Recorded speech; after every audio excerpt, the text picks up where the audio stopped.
오늘의 주요 뉴스입니다.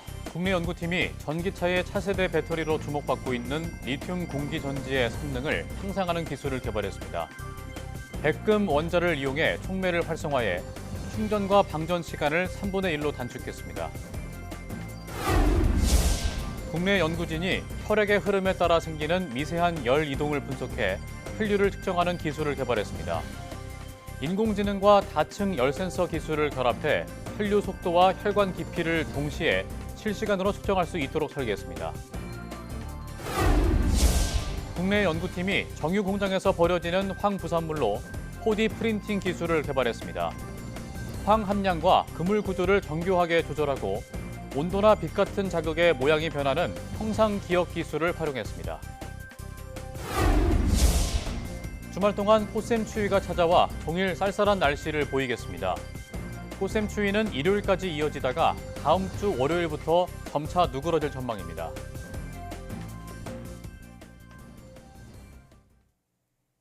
여러분 안녕하십니까? 사이언스 투데이 시작합니다.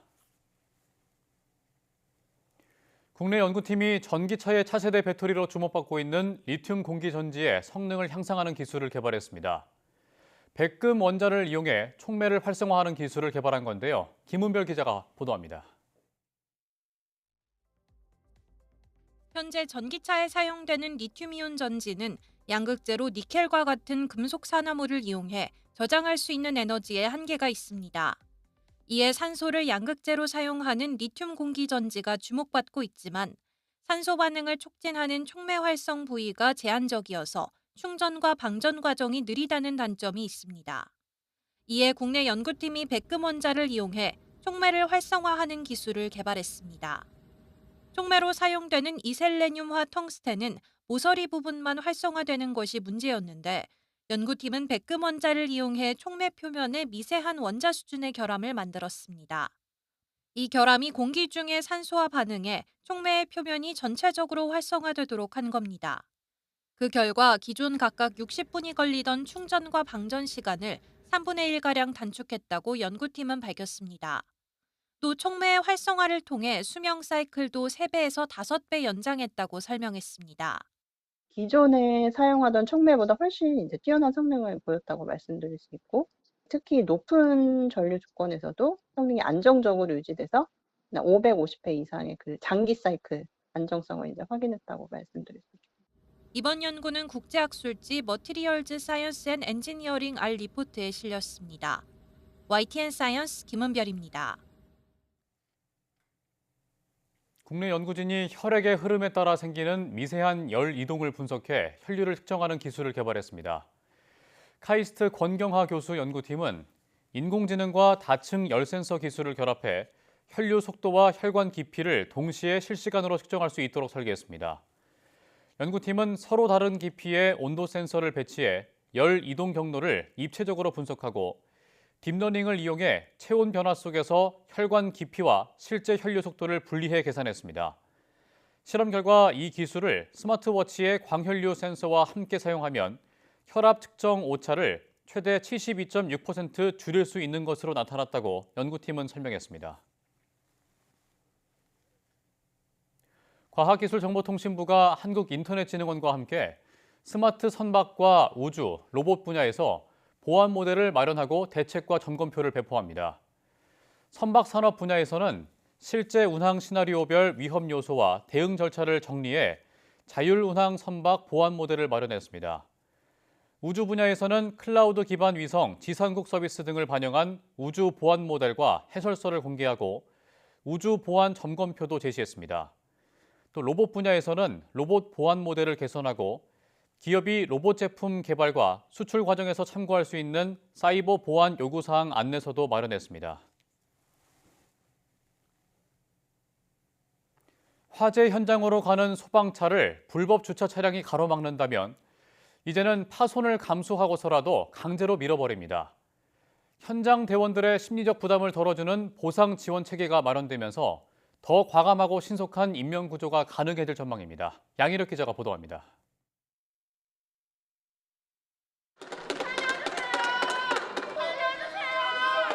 (4층짜리) 상가 건물 옥상에서 사람들이 다급히 외칩니다.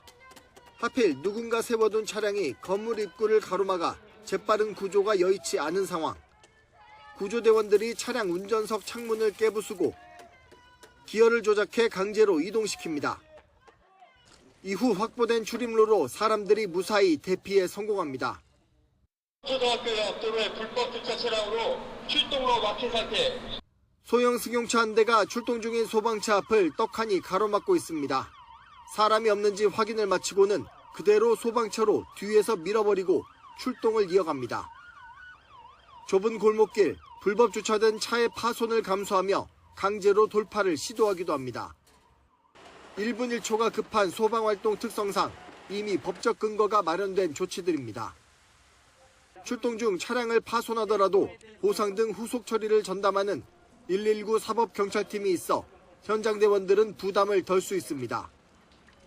이를 바탕으로 앞으로는 출동길을 방해하는 차량에 대한 강제 처분에 적극적으로 나서기로 했습니다. 우리 대원들도 앞으로 이런 심리적인 부담을 갖지 말고 긴급 상황에서는 적극적으로 강제 처분을 해라, 이런 취지에서 이번 훈련은 골목에 불법 주차된 차량으로 소방차가 진입하지 못했던 2001년 홍제동 방화 사건 당시 순직한 소방관 6명을 기리는 소방영웅길에서 열려 그 의미를 더했습니다. YTN 양일혁입니다. 한국인의 삶에 대한 만족도가 2년째 제자리 걸음을 하며 경제협력개발기구 OECD 회원국 최하위권을 맴돌았습니다. 자살률은 2년 연속 올라 2011년 이후 최고치를 기록했고 일상생활에서 우울과 걱정을 느끼는 수준은 3년 만에 악화했습니다. 국가데이터처는 이런 내용을 담은 국민 삶의 질 2025 보고서를 내놨습니다. 그 내용을 보면 2024년 한국인 삶의 만족도는 10점 만점에 6.4점으로 한 해 전과 같았습니다. 자살률은 2024년 인구 10만 명당 29.1명으로 한 해 전에 비해 1.8명 상승해 2년 연속 올랐습니다. 한국인들의 우울과 걱정 정도를 보여주는 부정정서는 2024년 3.8점으로 한 해 전보다 0.7점 높아지면서 3년 만에 악화했습니다. 지난해 우리나라 성인 10명 중 6명 이상이 책을 한 권도 읽지 않은 것으로 집계됐습니다. 문화체육관광부가 발표한 2025 국민 독서 실태 조사에 따르면 지난해 성인 가운데 책을 한 권이라도 읽은 종합 독서율은 38.5%였습니다. 1994년부터 2년마다 독서 실태 조사를 시작한 뒤 최저치로 직전 조사인 2023년보다도 4.5%포인트 떨어졌습니다. 이번 조사는 2025년 9월 1일부터 11월 5일까지 전국 만 19세 이상 성인 5,000명을 대상으로 실시됐습니다.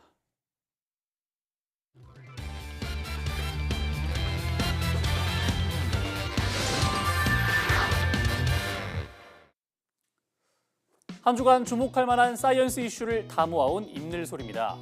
오늘의 주제는 폐기물의 재발견입니다. 먼저 국내 연구팀이 정유공장에서 버려지는 황부산물로 4D 프린팅 기술을 개발했습니다. 버려지던 산업 폐기물이 지능형 로봇 소재로 다시 태어난 건데요. 화면 보시죠. 실험실 프린터 장비가 움직이며 차곡차곡 소재를 쌓아 올립니다. 바로 황부산물로 만든 건데요. 정유공장에서는 매년 많은 양의 황부산물이 발생합니다. 미국 지질조사국 추정에 따르면 전 세계적으로 연간 약 8,500만 톤에 달한다고 합니다. 이에 한국화학연구원과 한양대학교, 세종대학교 공동연구팀은 황고분자로 온도와 빛, 자기장에 반응하는 4D 프린팅 기술을 개발했습니다. 황 함량과 그물 구조를 정교하게 조절하고 온도나 빛 같은 자극에 모양이 변하는 형상기억 기술을 활용했습니다.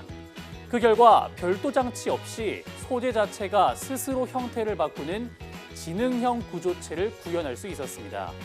여기에 특수 레이저를 비추면 에너지가 소재 내부의 결합을 순간적으로 끊었다가 다시 이어주는 용접 역할을 해 접착제 없이도 조각들을 단단하게 붙일 수 있다고 설명했습니다.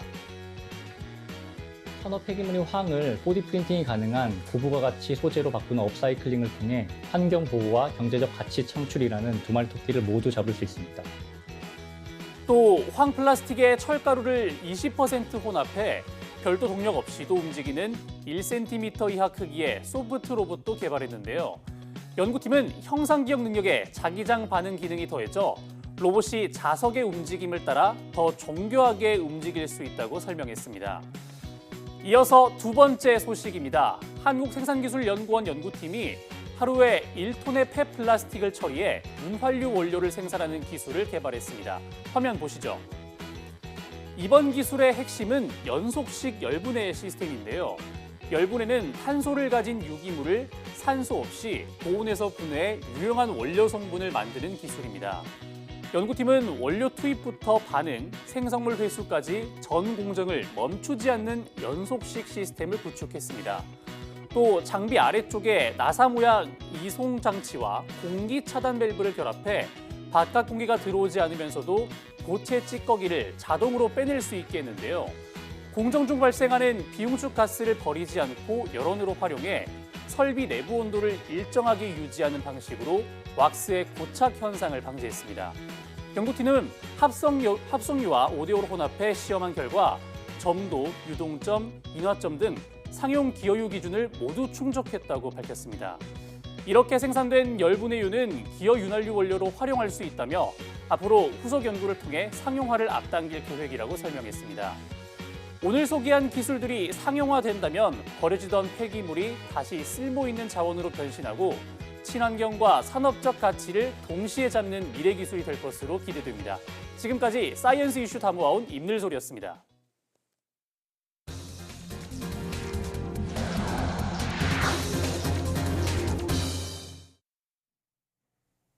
전국에 산발적으로 내리는 눈과 비는 오늘 중 대부분 그치겠지만 이후에는 기온이 떨어지며 꽃샘추위가 찾아오겠습니다. 기상청은 눈비 구름대가 빠진 뒤로 북쪽에서 찬 공기가 내려오면서 주말과 휴일에는 전국적으로 기온이 평년보다 낮아질 것으로 내다봤습니다. 내일 아침 서울 기온은 영하 3도, 체감 온도는 영하 9도까지 떨어지겠고 대부분 지역이 영하권을 보이겠습니다. 낮 기온은 7도까지 오르겠지만 체감 온도는 3도 안팎에 머물며 종일 쌀쌀하겠습니다. 꽃샘추위는 일요일까지 이어지다가 다음 주 월요일부터는 점차 누그러질 전망입니다. 산림청이 봄철 산불 예방을 위해 전국에서 합동 기동 단속에 나섭니다. 단속은 5월 15일까지 진행되며 산림청과 산림조합, 임업인 등 민관이 함께 참여합니다. 주요 단속 대상은 산림 주변 지역의 소각 행위와 산림 내 취사와 흡연, 화기물 소지 입산 등 산불 유발 행위입니다. 위반 행위가 적발되면 과태료를 부과하고 중대한 경우에는 특별사법경찰에 인계할 방침입니다. 산림청은 산불은 예방이 가장 중요하다며 국민들의 각별한 주의를 거듭 당부했습니다. 호르무즈 해협 봉쇄로 전 세계 비료 공급이 차질을 빚으면서 봄 파종을 앞둔 각국 농가에 비상이 걸렸다고 로이터 통신이 보도했습니다. 호르무즈 해협은 비료 무역의 3분의 1을 차지하는 핵심 운송망입니다. 카타르와 사우디아라비아, 아랍에미리트 등 중동 국가들은 천연가스를 원료로 요소나 암모니아 같은 질소비료 완제품을 만들어 전 세계에 수출하고 있습니다. 특히 카타르는 세계 최대 단일 요소 공장을 운영하지만 최근 이란의 LNG 시설 공격으로 가스 생산이 중단되면서 공장 가동이 멈췄습니다. 이 같은 공급 차질 우려는 비료 가격 상승으로 이어지고 있습니다. 정부는 중동 전쟁 여파로 인한 석유값 담합 행위를 명백한 범죄 행위로 규정했습니다. 또 위기를 틈탄 과도한 가격 인상에 대해 범부처 차원에서 엄정 대응하기로 했습니다. 오인석 기자가 보도합니다. 정부는 국내 주유소 휘발유 가격이 급등하자 민생물가특별관리 관계장관 태스크포스 회의를 열었습니다. 최근 석유류 등 일부 업종에서 국가적 위기 상황을 틈타 과도하게 가격을 인상해 개인적 이익을 추구하는 행위가 나타나고 있다고 밝혔습니다. 원유 208일분을 비축해 국제 권고 기준을 크게 상회하는 충분한 석유 비축량을 보유하고 있고 국제 가격의 국내 반영 시차를 감안할 때 아직 국내 가격에 실질적 영향을 줄 시점은 결코 아니라고 설명했습니다. 그러면서 과도하게 가격을 올려 폭리를 취하는 것은 민생을 좀먹는 모렴치한 행위이며 위기 상황을 악용하는 매점 매석이나 담합 행위는 명백한 범죄 행위라고 규정했습니다. 이 틈을 틈타 매점 매석을 한다든지 가격을 인상한다든지 한 그런 행태들이 나오고 있는데 파렴치하다고 생각을 하는데 그런 행위가 일어나는 것에 대해서는 정말 저희들 정부나 우리 국민들이 공동체로서 용납할 수 없는 행위라고 생각을 합니다. 정부는 범부처 석유시장 점검반을 운영 중이며 6일부터 월 2천 회 이상 특별 기획 검사를 실시하기로 했습니다. 가짜 석유 판매 등 불법 석유 유통과 불공정 거래 행위도 집중 단속 대상입니다. 가격 담합에 대한 시장 감시도 한층 강화됩니다. 지방사무소를 총동원하여 관계부처와 합동으로 전국 주유소 판매 가격을 모니터링 중에 있습니다. 가격 담합이나 눈속임 판매 등 시장을 교란하는 행위가 포착되는 즉시 신속하고 엄중하게 제재하겠습니다. 석유류 이외의 다른 민생 밀접 품목도 집중 점검해 법 위반 행위가 포착되면 무관용 원칙으로 엄단하기로 했습니다. YTN 오인석입니다. 이란 사태가 장기화 조짐을 보이면서 서울 휘발유와 경유 가격이 1,900원대를 넘어섰습니다. 한국석유공사 유가정보시스템 오피넷을 보면 6일 오전 9시 기준 서울 평균 휘발유 가격은 리터에 1,916.5원, 경유 가격은 1,934.1원으로 3년여 만에 1,900원대를 돌파했습니다. 전국 주유소 평균 휘발유 가격은 리터당 1,856.3원으로 하루 만에 22원 올랐습니다. 경유의 경우 하루 만에 33.4원 오른 1,863.7원을 기록하며 서울에 이어 전국에서도 경유가 휘발유 가격을 제쳤습니다.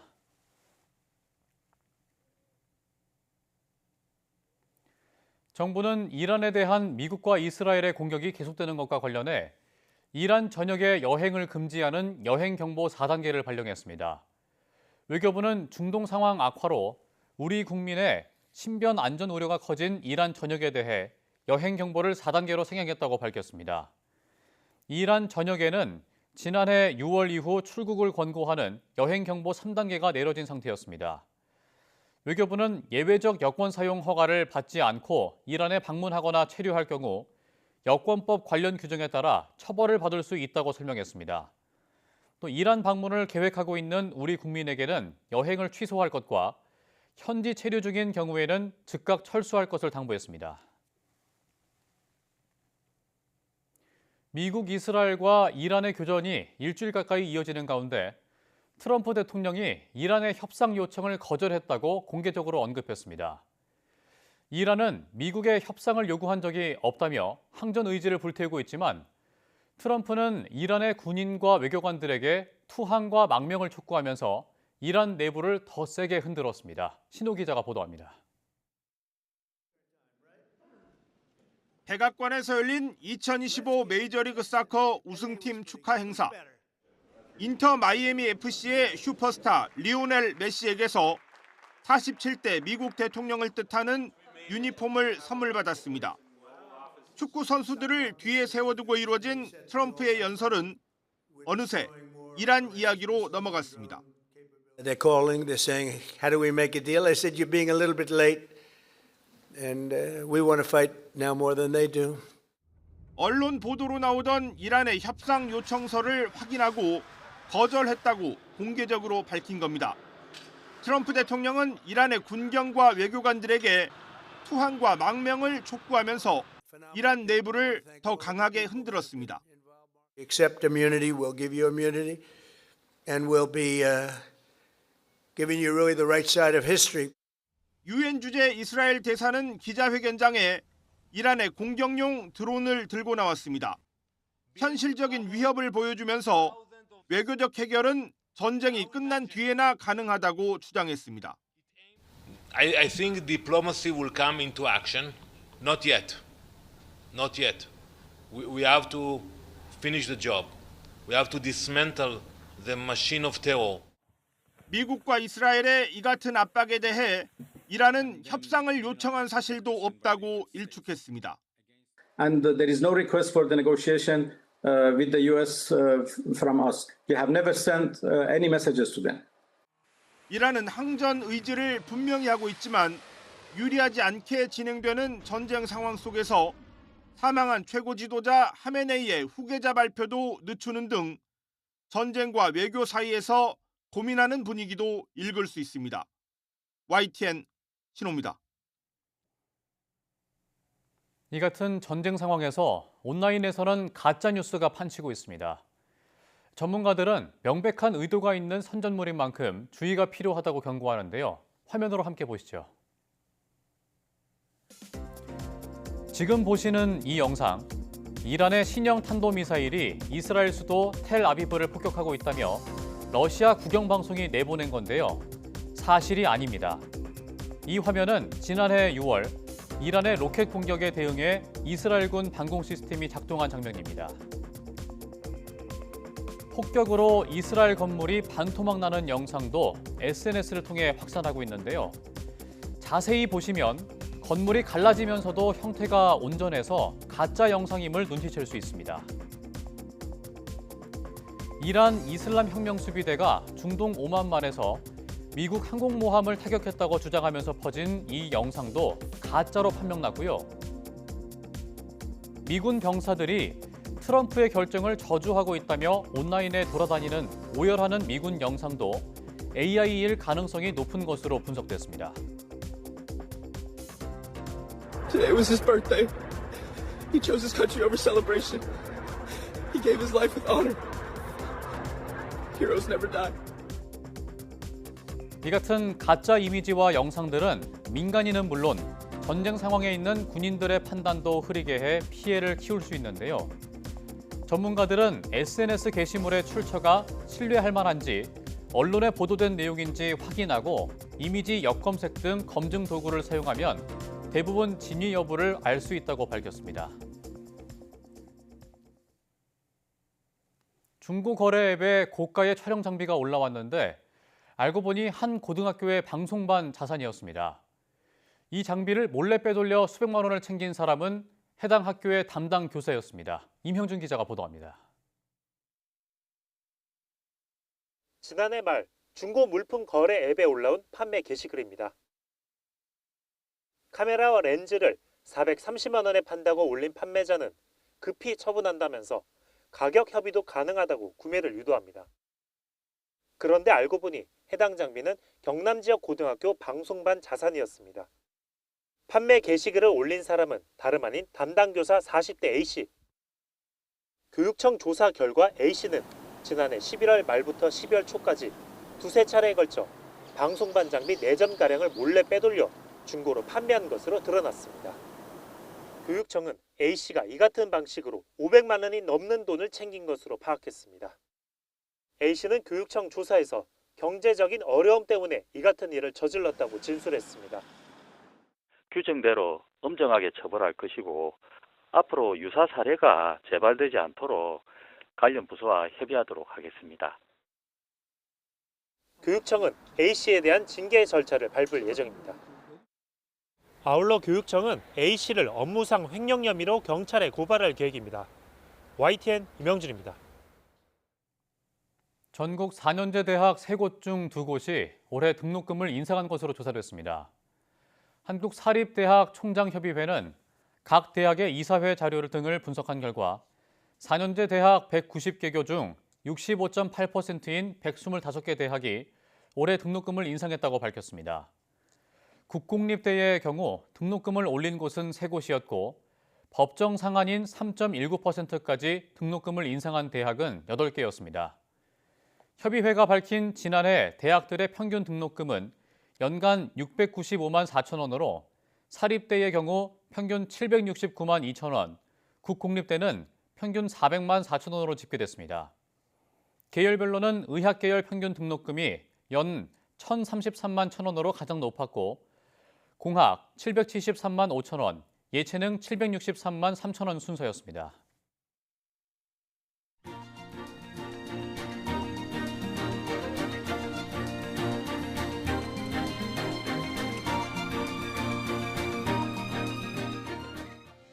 이상으로 사이언스 투데이 마칩니다. 함께해 주신 여러분 고맙습니다.